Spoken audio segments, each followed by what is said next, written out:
You've built a lot of equity up in your rental property. Maybe it's worth 600,000 and you only owe about 250,000, leaving you approximately 350,000 in equity.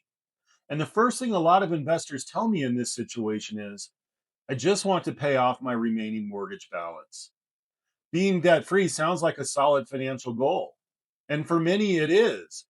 But before you put every extra dollar into paying off your rental, I want you to ask yourself one question.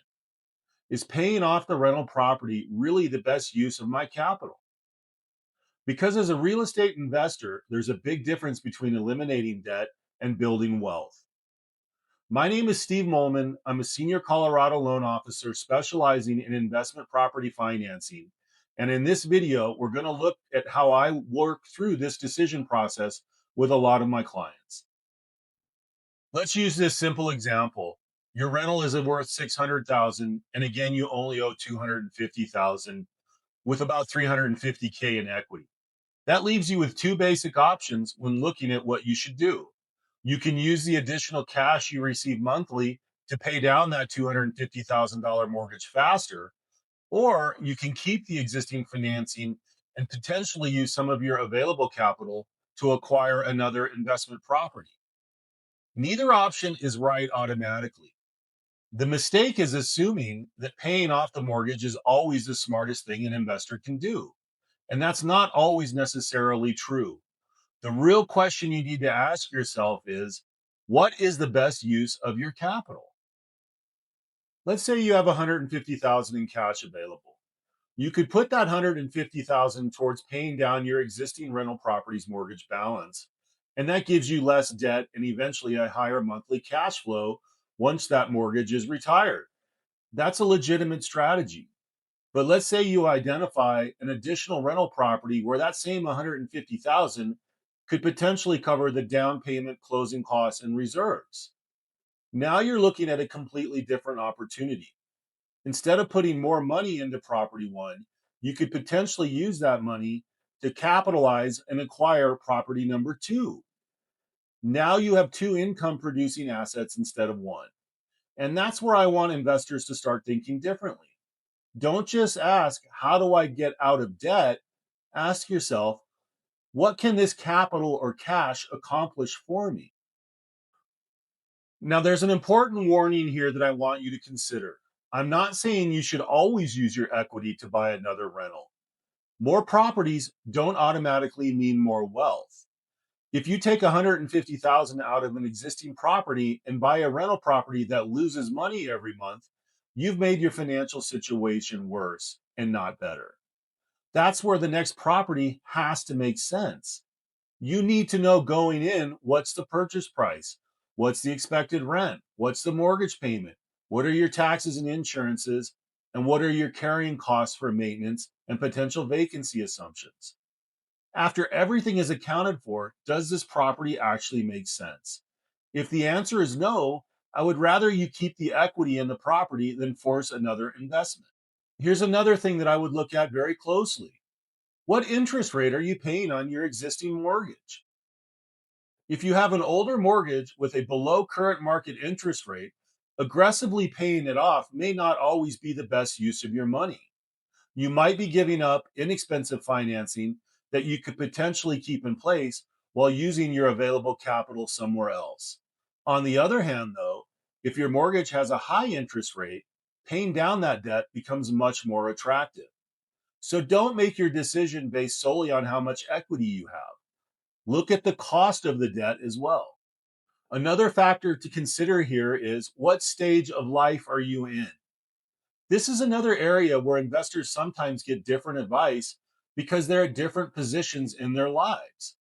If you're 35 years old and your goal is to build a 5 to 10 property portfolio or more, you might look at equity very differently than someone who's 60 and preparing for retirement. If you're approaching retirement, reducing your monthly obligations and creating a more predictable cash flow may be extremely valuable.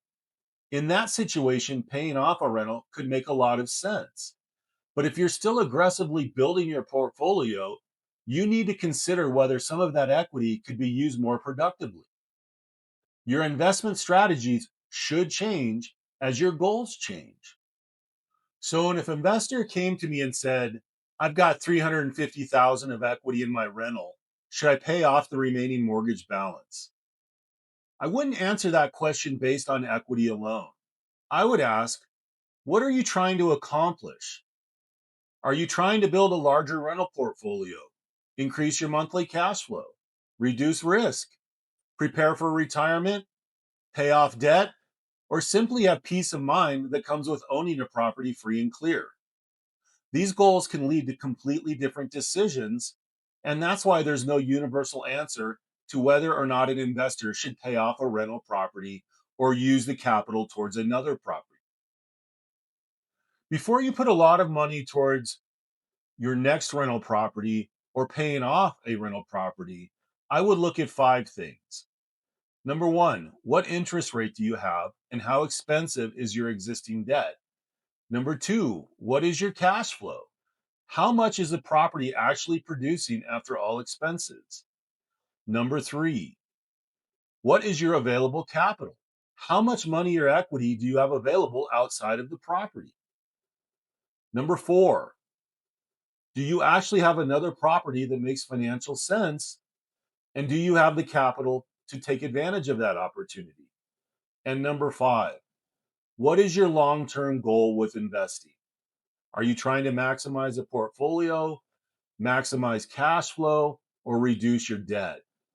Once you know these things, the decision process becomes much clearer. So, what is the biggest mistake investors make with their rental equity?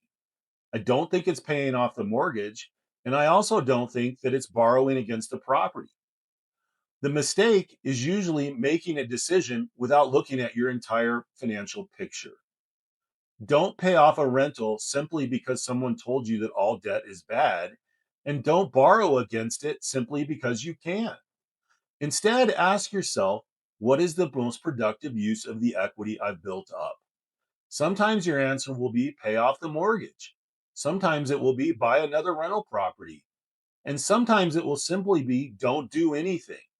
Leave the existing financing alone and keep building equity and wait for the right opportunity to come along. Remember, the goal isn't to own as many properties as possible. And the goal isn't to be completely debt free at all costs as well.